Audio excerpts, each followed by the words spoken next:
kewenangan, kesempatan atau sarana yang ada padanya karena jabatan atau kedudukan yang dapat merugikan keuangan negara atau perekonomian negara. Nah, pasti kalau kita lihat korupsi itu pasti terjadi karena satu, orang punya niat melakukan korupsi, kedua ada peluang. Ada niat, ada peluang. Ada niat, ada peluang yang nggak jadi, mimpi saja dia. Baliknya ada peluang, Kementerian Agama peluang banyak sekali, tapi tidak terjadi. Kenapa? Karena memang kita semua tidak punya niat untuk melakukan kejahatan korupsi. Nah, apa langkah-langkah yang kita lakukan bersama? Ya tentu saja pertama penangkalan. Kita membangun efek tangkal. Ya semua kita merasa tidak pantas untuk melakukan korupsi.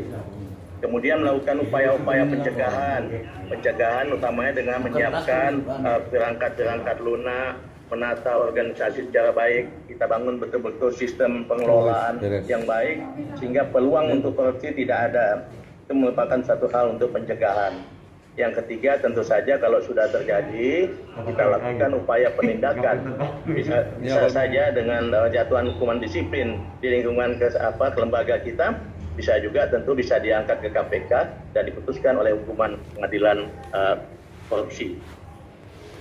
Apa yang kita lakukan selama ini bersama?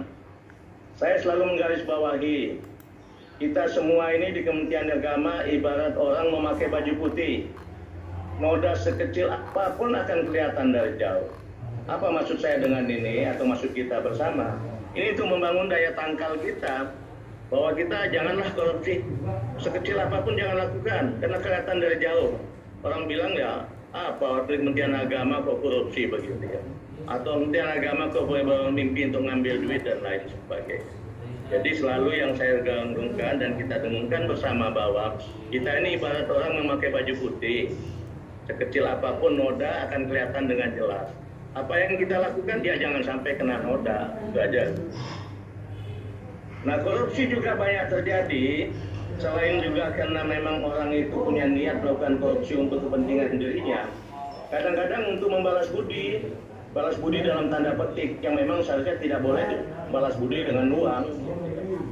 Oleh sebab itu setiap pelantikan pejabat promosi utamanya, saya pasti menggarisbawahi, bapak-bapak, ibu-ibu mendapat promosi bukan karena bapak-bapak, ibu-ibu kenal dengan Menteri Agama, baik dengan Menteri Agama, baik dengan Wamen, baik dengan Dirjen atau sebagainya, atau dengan Biro Pegawaian atau Sekjen dan sebagainya. Tapi bapak-bapak, ibu-ibu mendapat promosi karena lembaga ini, kami semua yang ada di lembaga menilai bapak-bapak atau ibu-ibu pantas dipromosikan pada jabatan itu. Oleh karenanya bapak ibu tidak punya utang budi sedikit pun yang mesti dibayar dengan uang kepada Menteri Agama, kepada Wamen, kepada Sekjen, Dirjen atau siapapun. Betul-betul lakukan. Bapak hanya berutang kepada organisasi ini, kepada negara dan bangsa. Oleh sebab itu yang harus Bapak lakukan yaitu nggak ada lain. Laksanakan tugas dengan baik-baiknya. Dengan itu berarti Bapak telah membalas budi baik organisasi dalam mempromosikan Bapak Ibu sekalian. Itu selalu saya garis bawahi dan kita garis bawahi bersama. Begitu juga ada pula balas budi proyek. Jadi acap kali, mohon maaf, bukan acap kali, kadang-kadang ada yang proyek itu dikaryakan atau direkayasa sehingga dia bisa menarik uang dari sana. Dengan alasan tentu saja kepada pemenang proyek, Bapak Ibu menang proyek ini karena jasa saya. Wah, hebat sekali. Saya yang memutuskan atau saya yang pengaruhi menak atau panitia proyek untuk memenangkan Bapak Ibu. Oleh sebab itu Bapak harus tahu, saya harus dapat sesuatu. Lebih jelek lagi ada yang mengatakan dengan persennya langsung, saya minta 30%. Wah, hebat sekali. Ya. Kalau uang itu punya nenek moyangnya, kira-kira itulah kasarnya kalau orang Betawi bilang. Jadi kembali oleh sebab itu, setiap ada lelang proyek, pasti pemenang itu saya kumpulkan. Pertama yang lalu yang pemenang proyek 3-in-1 itu, saya katakan bapak-bapak atau ibu menang proyek ini bukan karena kenal dengan Menteri Agama, kenal dengan Wamen, kenal dengan Sekjen, Dirjen atau siapapun di sini. Tapi panitia lelang menilai bapak yang paling masuk akal. dalam mengajukan penawaran. Oleh sebab itu Bapak yang menang. Oleh sebab itu Bapak-Bapak Ibu tidak punya utang budi kepada Menteri Agama, kepada Wangmen, kepada Sekjen, Dirjen, atau kepada siapapun. Bapak hanya utang budi kepada organisasi dan kepada negara dan bangsa. Oleh sebab itu lakukan tugas Bapak-Bapak, Ibu-Ibu dengan sebaik-baiknya, bangun bangunan yang baik. Kalau memang ada kelebihan dana, tolong dikasih nilai-nilai tambah buat kita. Mungkin tadi ya misalnya jalan masuknya hanya lebarnya 10 meter, tolong bisa Bapak lebarkan 15 meter atau bagaimana. Tapi saya garis bawahi, Bapak-Bapak tidak punya atau Ibu tidak punya hutang budi kepada pejabat manapun di Kementerian Agama ini. Itu sering saya garis bawahi tentang itu. Tolong menjadi sikap kita bersama, dan alhamdulillah saya bisa katakan lelang-lelang semua berjalan dengan baik. Tidak ada yang mengambil kesempatan untuk menarik uang dari kegiatan-kegiatan itu.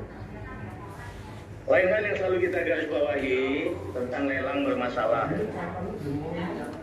Saya selalu katakan di Kementerian Agama tidak boleh ada lagi bangunan yang mangkrak.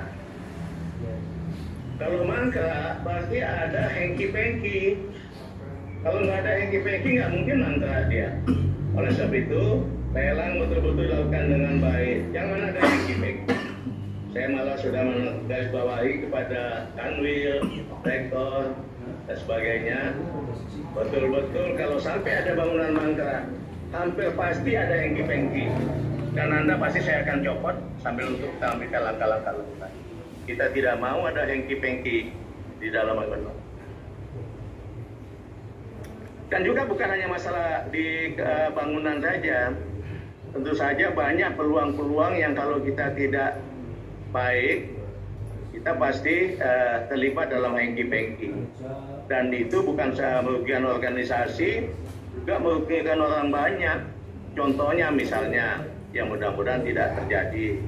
Misalnya, dalam melakukan lelang dalam masalah penerbangan haji, kita memenangkan mungkin orang-orang yang sebetulnya tidak pantas dimenangkan, karena kita hengki-pengki, dia memberikan sesuatu persentase. Atau pada saat haji misalnya, akomodasi juga demikian.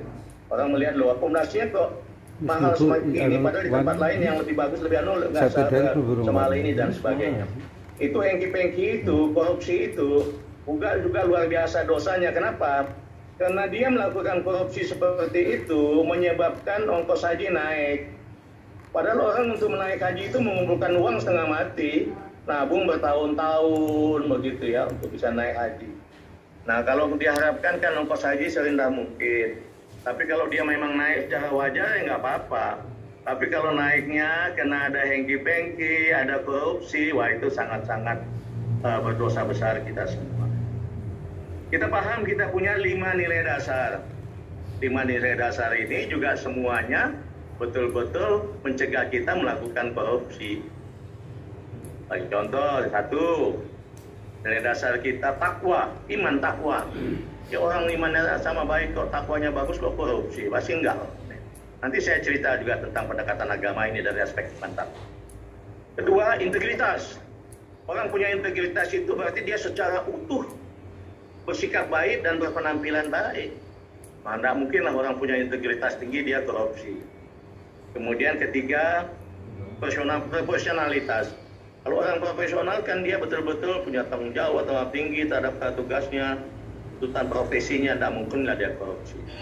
Keempat, tanggung jawab. Itu nilai dasar kita yang keempat, tanggung jawab. Kalau orang tanggung jawab, dia kerja sebaik-baiknya. Betul-betul dia yakin keamanan uang dari negara itu pun akan dia lakukan sesuai aturan. Kelima, keteladanan. Kalau orang yang menjadi teladan, mungkinlah dia korupsi. Pasti dia jujur, kemudian dia bertanggung jawab, cerdas, dan sebagainya. Jadi 5 nilai dasar kita itu juga sudah membuat kita menghindar dari korupsi. Saya ingin lanjut yang menjelaskan lebih elaborasi lebih jauh yang pertama tadi, iman dan takwa, karena memang kita judul utamanya kan dari aspek pendekatan agama. Mungkin kita bisa ngupas lebih jauh dari iman dan takwa ini. Saya garis bawahi bahwa semua agama apapun pasti melarang korupsi, memperkaya diri sendiri dengan mengambil harta, uang atau sesuatu yang bukan haknya. Semua agama pasti melarang itu. Di Islam dalam satu surat Al-Baqarah ayat 188 Tuhan mengatakan ini, saya baca sedikit. Janganlah kamu memakan harta sebagian yang lain di antara kamu dengan jalan yang batil, yang tidak sah. Dan janganlah kamu membawa urusan harta itu kepada hakim, supaya kamu dapat harta benda orang lain dengan cara berdosa. Padahal kamu ketahui kamu nggak punya hak atas. Jadi dalam ayat ini Allah sudah mengingatkan lebih jauh. Tidak saja korupsi yang dilakukan langsung, tapi juga yang banyak sering dilakukan orang, korupsi yang dilakukan dengan cara menyuap hakim untuk memberikan keputusan yang membuat ia dapat mengambil harta yang bukan haknya. Jadi ayat Allah ini sudah jauh, bukan hanya korupsi langsung, tapi melalui pengadilan, melalui hakim juga ditegaskan di sini. Nabi SAW bersabda, yang artinya sesungguhnya gulul atau korupsi adalah kehinaan, aib dan api neraka bagi pelaku. Ya kalau mungkin orang lain menanggapi ini selintas, kalau kita Kementerian Agama, wah merasa sangat terpukul. Sudah ayatnya menegaskan begitu, Rasulullah menegaskan seperti itu, kita masih korupsi, ya sesuai dengan yang dikatakan Allah lah. Ini adalah cara yang berdosa, padahal kamu mengetahui. Kemudian Rasulullah mengatakan, ini merupakan kehinaan, aib, dan api neraka bagi pelaku. Saya yakin dan percaya semua agama juga mengajarkan tentang kehinaan korupsi. Dan betapa perbuatan itu akan mendapat balasan darinya. Sebagai manusia yang beragama dan mengakui adanya Tuhan yang Maha Kuasa, maka sebaiknya kita semua tidak melakukan korupsi, karena itu perbuatan yang dibencinya dan akan mendapat balasan darinya pula.